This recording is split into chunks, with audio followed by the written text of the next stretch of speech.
Me pongo mal. Me pongo mal. Así como... Ya estoy grabando, no puedo dejar evidencia.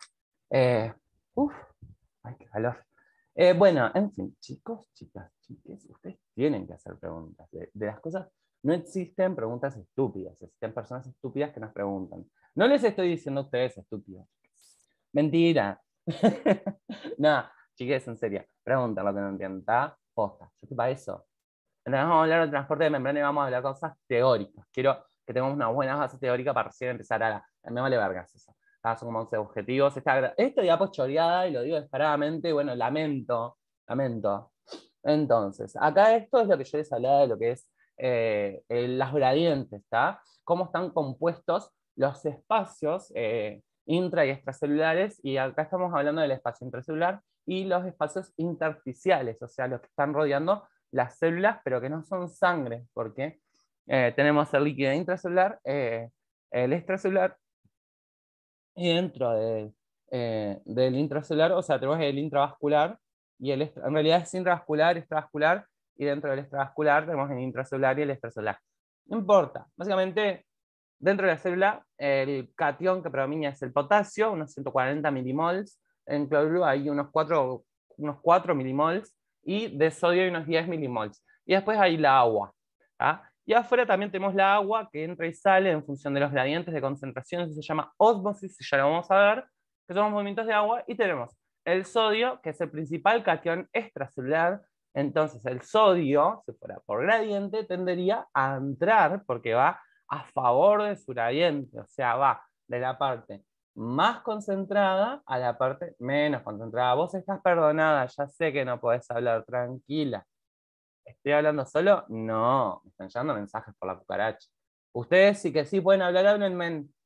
¿Ah? Y después tenemos el potasio, que tendería a salir, ¿verdad? Es que el cloro está ahí. Bueno, no, en realidad tendría que entrar, pero está ahí. No toca muchas pitas. No es como yo, más o menos. Entonces, tenemos acá la membrana celular. La membrana celular, como ya habíamos hablado un poquito, pero como no quedó grabado, vamos a repetirlo, está compuesta por una bicapa lipídica, en donde las cabezas polares, que esa polaridad está a expensas del grupo carboxilo, en realidad, porque son ácidos carboxílicos, acá esta esquemita está más linda igual, tal que habíamos visto la otra día, porque vamos a ver cuando hagamos de vuelta la clase de la ley de Nernst, es de Husserl, ¿tá? Esto anda a saber de qué otro lugar lo chorearon. O sea, yo estoy choreando estas diapos, pero quien hizo esta diapo también choreó de otros lugares. Aparte les estoy agarrando como una referencia para saber, tipo para guiarme de cómo hablarles, porque después hay un montón de cosas en las que no estoy de acuerdo como están planteadas en la diapositiva.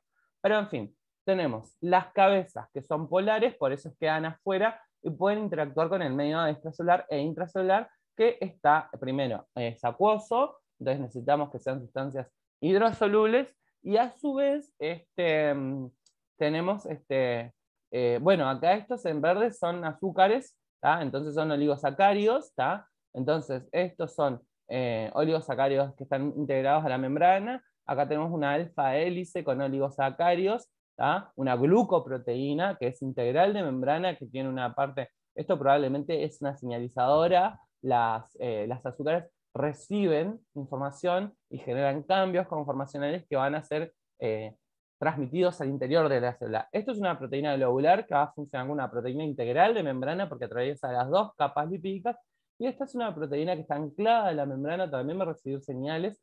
Los azúcares funcionan básicamente como antenitas, ¿tá? Acá tenemos un glicolípido, como acá, porque es solamente el fosfolípido más el azúcar, y acá tenemos con proteínas integrales de membrana, cosas que funcionan como canales, que pueden ser activos o pasivos. Eso depende, yo no me meto en la vida, es una mentira, era un chiste fácil y barato. Entonces, la membrana está compuesta por un 55% de proteínas, ¿tá? Más que nada porque son grandes, ¿no? Porque lo que más abunda en cantidad, si fueran monómeros, serían los fosfolípidos en cantidad. Hay menos números de proteínas, pero en masa, en tamaño, en dimensión, que se corresponden a un montón, a la mitad de la membrana celular, básicamente. Los fosfolípidos son un 25% y el colesterol es un 13%, que es otro tipo de lípido, y 4% distintos lípidos que no son ni colesterol, que es el que le da la movilidad a la membrana, ni los fosfolípidos. Y los glúcidos, saben que yo odio el término hidratos de carbono, es un 3%, que son los glucolípidos o los oligolípidos, oligosacáridos, digo. ¿Ah? Y ahí volvemos a hablar en el cuadrito, se vuelve a ver lo que, la referencia a el modelo de mosaico fluido de la membrana plasmática. Los lípidos se disponen en forma de bicapa, las proteínas integrales están inmersas en la bicapa y la atraviesan completamente formando un canal, mientras que las periféricas no penetran la bicapa. ¿Ah? Entonces, las proteínas integrales pueden atravesar la membrana, ¿no? En realidad, el concepto que maneja Udell es que sí las atraviesan, ¿tá? Por eso son integrales o transmembranas, y luego son las periféricas que están ancladas a la superficie de la membrana, pero no las atraviesan, ¿tá? Eso, así es como lo maneja Udell, ustedes manejense así. La membrana celular tiene dos características: es asimétrica, claramente, porque se disponen en diferentes posiciones, los componentes que la conforman, y es fluida, o sea, tiene movimiento. Los canales que no tienen movimiento, las estructuras que no tienen movimiento, son aquellas que están ancladas al citoesqueleto y no están, esas en la célula se quedan ancladas. Y hay estructuras que están ancladas, sobre todo mediante integrinas, al citoesqueleto y a la matriz extracelular, mediante lo que son sobre todo los proteoglucanos. ¿Ah? Eso ya lo hemos visto, pero para repasar, porque para que vean que todo tiene que ver con todo, está bueno como repasarlo. Tenemos que las proteínas integrales son canales o poros, son transportadoras también, y pueden ser enzimas también, sobre todo las adenilatos ciclasas, por ejemplo, son proteínas que están y funcionan como enzimas, ¿verdad? Hacen que utilizando la energía del GTP lo que producen es hacen ciclarse al AMP y forman al ATP y forman AMP cíclico, y el AMP cíclico funciona como segundo mensajero, ¿se acuerdan? ¿Recuerdan que sí? ¿Verdad que sí? Sí, sí. Ah, no sé si me lo está diciendo para que no dejarme como un loco o me está dando la razón de loco o realmente lo entiendo. ¿De veritas entendiste? 50-50. Ah, un poquito de esto, un poquito de aquello. Me sirve. Puedo vivir con esa mentira. Si vivía con las mentiras de mi ex, no voy a vivir con eso. Entonces, tenemos que las proteínas periféricas funcionan sobre todo como enzimas. ¿Y cómo se reproducen las enzimas? Esto ya lo tienen que saber.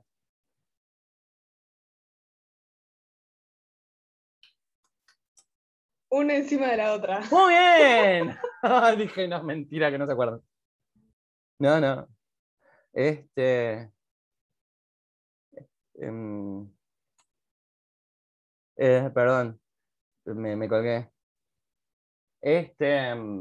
Entonces tenemos que las sustancias liposolubles, ¿y cuáles son las sustancias liposolubles, chiques, chicas, chicos? Si no contestan es típico de Machirul. ¿Qué tenía que ver? Las que son afín con los lípidos, Sí, entonces, ¿cómo? ¿Son afín por qué? porque contiene lípidos. No, porque no tienen carga eléctrica. ¿Ah? Toda aquella sustancia, por eso es polar, no polar del hermano de los escandalosos, el blanco de, a polar no le gusta esto, sino que es polar de que tienen carga eléctrica o no. Ay, ¿no miran escandalosos? Así no puedo, así no puedo. Polar está no feliz. Entonces tenemos la permeabilidad. Ay, les juro que las ganas de cachetazo. La violencia es mala y no la fomentamos en este espacio. Ya voy a dejar de grabar, van a ver ustedes. Ah, entonces, tenemos los distintos tipos de permeabilidad. ¿Ah? Podemos ver que puede ser, tenemos dos cavidades, ¿tá? Para entender el esquema. Acá se nos presentan dos cavidades, dos cámaras que están separadas por digamos, un tabique. En el primer caso, esas cámaras son permeables a todos, ¿tá? Entonces, todas las proteínas van a pasar, va a pasar agua y va a pasar proteínas, líquidos, cualquier sustancia, todo lo que está ahí, ¿está? Entonces hay un transporte bidireccional constantemente hasta que se alcanza el equilibrio.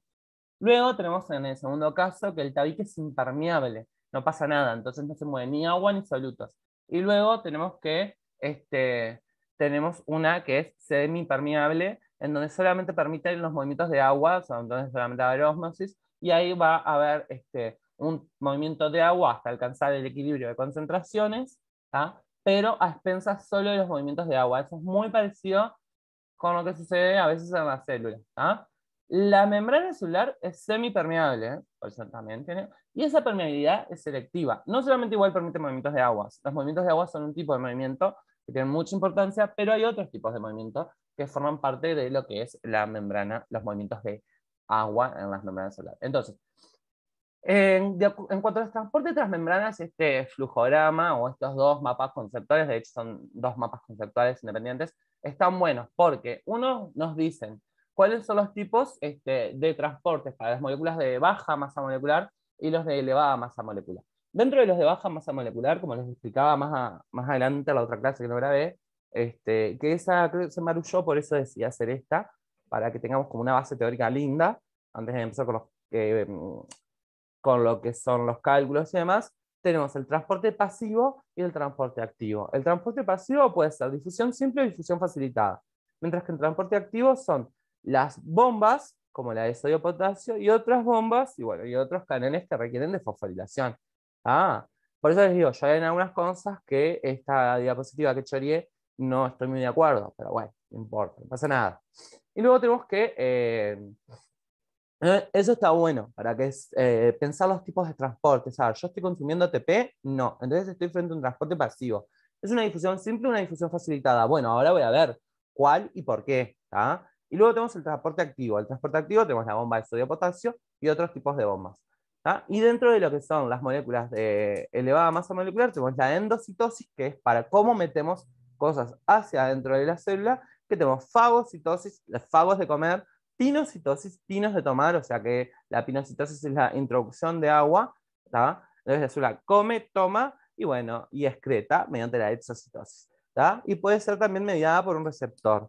Y ahí tenemos los tipos de endocitosis mediados por receptores como clatrina, COP y los movimientos mediados, que eso lo vamos a ver en la parte de citología, que vamos a hablar de las COP1, COP2, de las clatrinas, del pasaje por las cisternas cis, trans y medial del Golgi y demás. Preciosos temas todos, realmente no estoy siendo sarcástico, me encantaron. Entonces, de acuerdo al transporte de membrana, tenemos la difusión simple, que es a través de la capa lipídica o a través de proteínas canal. ¿Tá? O sea, canales iónicos, proteínas integrales de membrana, que son básicamente un tubo que todo lo que quepa por ahí va a pasar, independientemente de su carga, independientemente de lo que sea. Mientras sea lo suficientemente chica como para pasar por ese canal, va a pasar por ese canal. ¿Tá? Y luego tenemos la difusión facilitada, que no consume ATP, pero requiere como una ayudita, como un algo que permita que pase. Y luego tenemos el transporte activo, que puede ser primario y secundario. Y ya iremos viendo. Entonces, el transporte pasivo simple es sin gasto de energía a favor de un gradiente de concentración y son pequeñas moléculas, ya sea agua o moléculas apolares, como vimos en una de las primeras diapositivas, como el dióxido de carbono y otras moléculas pequeñas que no tenían carga. Mientras que el transporte pasivo facilitado es también sin gasto de energía, sin gasto de energía en el entendido de ATP, a favor del gradiente de concentración, eso también es otra característica, y precisa de transportadores, que son las proteínas, y que van a ser pequeñas moléculas, como vimos arriba, y como y a glucosa y aminoácidos. Acá ya también entran proteínas con carga eléctrica, o moléculas con carga eléctrica, pero que esa carga no va a ser impedido su pasaje debido a que están pasando dentro de una proteína, no están las colas apolares de los fosfolípidos. Entonces pueden pasar independientemente de que tengan una carga eléctrica, porque no van a ser rechazados por las colas apolares. Y luego tenemos el transporte activo, que utilizamos ATP, la forma de energía que necesitamos es el ATP, vamos en contra de un gradiente de concentración y puede ser primario o secundario, como ya lo habíamos dicho. Acá vemos entonces un ejemplo de difusión simple, en donde las pequeñas moléculas y los lípidos atraviesan la membrana en ambos sentidos, sin gasto de energía, y es un transporte simple por difusión, o sea, difunden a través de la bicapa lipídica, y como son compuestos en general apolares o el agua, nada, no precisan más nada, pasan entre medio de las cabezas y las colas de los fosfolípidos. ¿Ah? es el transporte de masa debido a la presencia de un gradiente de potencial electroquímico. O sea, es como que, por ejemplo, yo tengo mucha concentración de algo en un espacio y del otro lado del tabique tengo poca, entonces de donde hay mucho va a tender a ir para equilibrarse. También va a depender de las otras sustancias que hayan, porque, dijo Maradona. También eso va a hacer que se dependa de la... eh, ay, pinche hijo de la chingada. Que eso va a hacer que les cambie la. Y eso lo dijo Jennifer López. Va a hacer que cambie la concentración en gradiente, ¿tá? El movimiento es aleatorio de las partículas que lleva un flujo neto hacia donde el potencial es menor. Es un proceso exergónico y es espontáneo. ¿Tá? Entonces acá tenemos una difusión a través de la membrana, lo que son los efectos especiales. ¿Tá? Bien, la difusión simple entonces es eso, y ahí vemos como desde un lugar de muy alta concentración, ¿dónde estoy? ¿Dónde está el cursor? ¿Me escuchan? ¿O estoy hablando solo? Chiques, pues díganme que me escuchan, por favor. Ahí me llegó un chat. No, es que tengo el problema de que no veo el cursor, Ulises, así que no me manden chat, porque no tengo cómo mover el cursor de la compu. Háblenme. No puedo leer los chats. Me siguen mandando chat, ¿no? Es que ahí otra vez la burra el trigo. A ver, voy a ver si enchufo el chat. No, ya está, ya fue. Asumiré que escuchan. Entonces, ¿está? Ósmosis. Si a ambos lados de una membrana semipermeable se colocan dos soluciones de una concentración diferente, el agua pasa de la más diluida a la más concentrada. Esto se llama ósmosis y la presión necesaria para controlar el paso de agua se llama presión osmótica, ¿tá? Y eso incorpórenselo porque la presión osmótica es algo muy importante, ¿tá? Y lo van a tener que ver muy seguido. Em, Porque, por ejemplo, la gastroenteritis es una de las cosas que está en la fisiopatología de la gastroenteritis. ¿Ah? La diferencia osmótica. Perfecto. Entonces acá tenemos un medio hipertónico, o sea, en donde el gradiente de concentración es muy alto, y un medio hipotónico, en donde el gradiente de concentración es muy bajo. Y nosotros necesitamos un medio isotónico. Entonces, del que está hipotónico se va a ir al hipertónico para poder diluirlo. Básicamente lo que se busca es diluirlo. No sé quién me escribió el chat, pero que me hable, porque no puedo leer el chat. Les acabo de decir que no, y tengo dos chats ahí, y ahí me pongo más ansioso porque veo las notificaciones esas. Horrible, me hacen re mal, Ulises, me hacen re mal. Igual los quiero. ¿Tá? Y acá vemos cómo van moviéndose, no sé si ven el efecto ahí de la magia, ¿tá? Del hipotónico, como les dije, se va al hipertónico. ¿Se ve bien eso? ¿Se entiende? ¿Por qué pasa eso?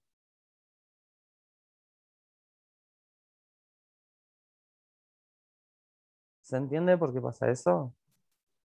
Sí, creo que sí. Ay, va, gracias, porque me estoy muriendo pensando en no estar, ni siquiera sabía si me estaban escuchando. ¿Ah? O sea, es como, a ver, tenemos un vaso con agua, le ponemos un papel en el medio que permite el movimiento de agua. ¿Ah? Pero no el movimiento de nada más.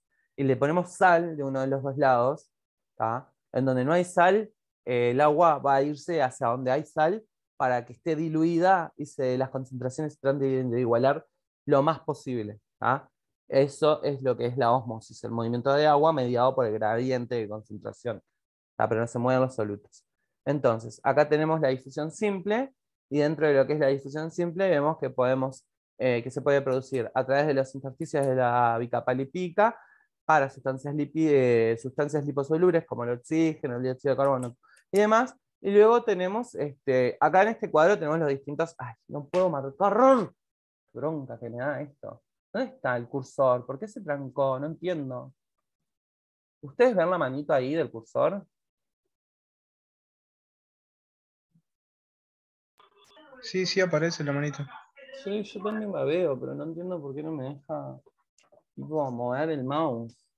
O sea, a ver, voy a ver si saco este mouse de esta computadora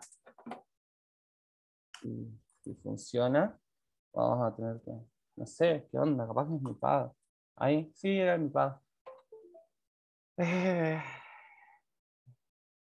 Ah, ¿eras vos, Lucas, el que me había mandado los chats? Viste como todo se sabe Claro, sí, tarde o temprano. tipo, estaba con mamá estaba mirando la novela y digo, no voy a estar ahí hablando la No novela de pasa fondo. nada. La novela de fondo no pasa nada. Bien, entonces tenemos la difusión simple y los canales iónicos. Bien, acá tenemos la difusión simple a través de la capa lipídica y a través de canales. Acá se entiende el concepto que yo les estaba explicando de que independientemente de la carga, lo que importa acá es el diámetro de la molécula. Si pasa por acá, pasa. ¿Ah? ¿Se entiende eso? Sí, sí se entiende. Y acá tenemos una difusión facilitada donde primero tenemos un transportador que tiene una configuración cerrada, entra la molécula, se une al sitio activo de ese canal iónico o de esa proteína transmembrana que funciona como canal transportador, lo que genera es un cambio conformacional, genera un estado abierto. Ese estado abierto libera la molécula hacia el medio intracelular y se cierra hacia acá arriba, evitando que entren más cosas, y se libera. Esto es un poquito más lento. Entonces, los canales son vías acuosas a través de los intersticios de las proteínas. Son selectivamente permeables a ciertas sustancias y el transporte es muy rápido. Muchos de los canales pueden abrirse o cerrarse mediante puertas y pueden ser sensibles al ligando, como los canales de sodio sensibles a la acetilcolina. La acetilcolina es un neurotransmisor, es el principal neurotransmisor de los músculos, lo van a ver en neurociencia, no son lo que están ahora. O pueden ser canales sensibles al voltaje, o sea, que cambios en el voltaje. Ahí está mi 235 gramos de gato llorando. Ojo que llegan 215 gramos de gato. Canales sensibles al voltaje. Es muy feo, no se imaginan lo feo que es, pobrecito. No sabemos si es gato, gata o gate. Eh, entonces tenemos las proteínas canal, que están siempre abiertas, que son aquellas de fuga, y después tenemos nosotros que son regulables. Se pueden regular por ligando, o sea que una molécula se les una y les genera un cambio conformacional y los abra. Pueden ser activados por voltajes, pueden ser activados por estiramiento, que son canales mecánicos. ¡Apá! ¡Gato! Luego tenemos los canales de fuga, son los de potasio y los de sodio, sobre todo, donde, bueno, acá vemos el potasio está entrando y saliendo, pero lo que va a tender va a ser a salir, porque hay mucho más en el medio intracelular que en el extracelular. Y luego tenemos esto acá vemos que está, es ligando. ¿Por qué? Porque tiene el sitio activo o el sitio de unión a la acetilcolina. La unión a la acetilcolina va a generar el cambio conformacional que va a abrir esta puerta. Bien, si bien los iones están acá, ¿tá? En este caso son iones negativos, lo que va a suceder es que se supone que eran de sodio los que dieron el ejemplo, pero el sodio es positivo, así que está, tendría que ser más esto. Bueno, acá arriba dice sodio, qué idiota. Entonces, según la acetilcolina, genera que se abra esto y el sodio entra a la célula a favor del sobreviviente. Y luego tenemos los canales iónicos sensibles a voltaje. Tenemos de sodio, de calcio, de potasio y de cloro. Lo que sucede es que hay un sensor del voltaje en general. El medio intracelular suele ser negativo respecto al medio extracelular. ¿Tá? Entonces, cuando hay un cambio en el voltaje, ya sea por entrada excesiva de sodio, salida de potasio, entrada o salida de cloro, lo que va a ser un cambio en el voltaje. Este cambio de voltaje va a ser sensado por los canales iónicos y va a generar que se abran. Los canales iónicos, voltaje dependientes, de los más conocidos o más importantes, son los canales de calcio, voltaje dependiente, que están en la terminal axónica de las neuronas, ya que luego que el potencial de acción viaja y llega al botón sináptico, genera un cambio de voltaje a nivel de esa membrana que abre los canales de calcio y hace que se una ese calcio a filamentos de actinas, que es donde están ancladas las vesículas con los neurotransmisores. Esas vesículas son liberadas y ahí se libera el neurotransmisor y es liberado el espacio sináptico por exocitosis, pero bueno, eso va para neuro. Acá vemos de vuelta las estructuras, como en reconstrucción de canales de sodio y potasio sensibles al voltaje. Y acá tenemos la difusión facilitada, que yo un poco ya vimos. Tenemos el canal, se une la proteína, la configuración acá cerrada hacia adentro. Entonces entra, se une el sitio activo, genera el cambio conformacional, se cierra y libera a la que queremos nosotros enviar hacia adentro del interior celular. Acá tenemos un esquema que, si se fijan, es muy parecido a la gráfica de la cinética de Michaelis-Menten, ¿verdad? Donde llega un punto que se saturan todos los canales, ¿tá? Que sería en el caso de cinética enzimática, que saturaría más a todas las enzimas, ¿tá? Y tenemos la velocidad máxima.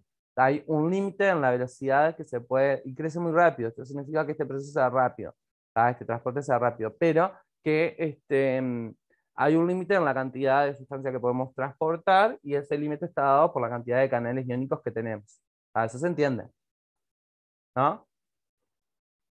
Entonces, los factores que afectan la tasa de difusión neta son el espesor de la membrana, la superficie de la membrana, la liposolubilidad, la densidad de canales soportadoras, que es lo mismo, la temperatura, porque la temperatura, en teoría, sabemos que los aumentos de temperatura aceleran las reacciones químicas y la disminución disminuye las reacciones químicas. ¿Y esto por qué se da? No voy a esperar a que me lo contesten, porque si no voy a estar 10 años y estamos medios cortos de tiempos. Es porque quedan 10 minutos. La temperatura suele aumentar los procesos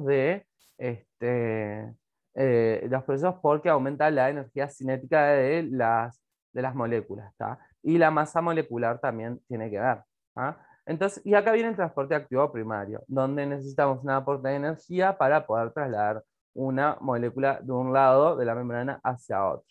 ¿Ah? Es el de transporte de masa en contra de un gradiente. En general es eso, es en contra de su gradiente electroquímico. Hay un flujo neto de partículas hacia donde el potencial es mayor. Es un proceso endergónico, no espontáneo, o sea que consume energía y que tiene un delta G positivo, y para que ocurra debe haber otra fuente de energía distinta a la de ese gradiente. ¿Ah? Acá vemos como ejemplo una de las bombas más conocidas, la bomba de sodio-potasio, en donde se sacan 3 sodios, donde el sodio es el catión extracelular más abundante, entonces vamos a transportarlo en contra de su gradiente, y a su vez entramos 2 potasios, que también el potasio es el catión intracelular más abundante. Y esto lo vamos a hacer a expensas del consumo de una molécula de ATP. ¿Ah? Entonces acá tenemos el funcionamiento de la bomba sodio-potasio. Primero está en la configuración cerrada afuera y abierta adentro, se unen los 3 sodios al sitio activo. Luego viene un ATP, se fosforila y hace que la bomba se cierre hacia adentro y se abre hacia afuera. Ahí salen los 3 sodios. Acá afuera se unen 2 potasios al sitio activo.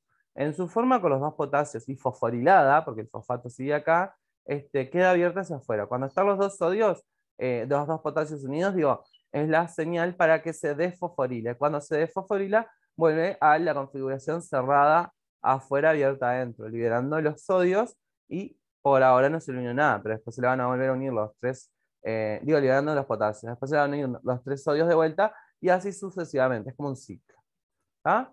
Entonces, el transporte activo secundario, tenemos acá que lo que se hace, acá tenemos montones de sodios, ¿tá? Se van a unir a distintos activos, y aparte, a distintos sitios, y aparte unimos un soluto, ¿tá? Es un tipo de simporte, se llama esto, ¿tá? O puede ser un contrasporte o un antiporte, ¿tá? En este caso es un cotransporte. Lo que se hace es, como la energía que se usa para entrar el sodio, también usamos para entrar otro soluto que se va a unir al mismo canal iónico. Esto se cierra hacia afuera para adentro, y cuando se abre hacia adentro se liberan los dos, el sodio y a su vez la otra partícula.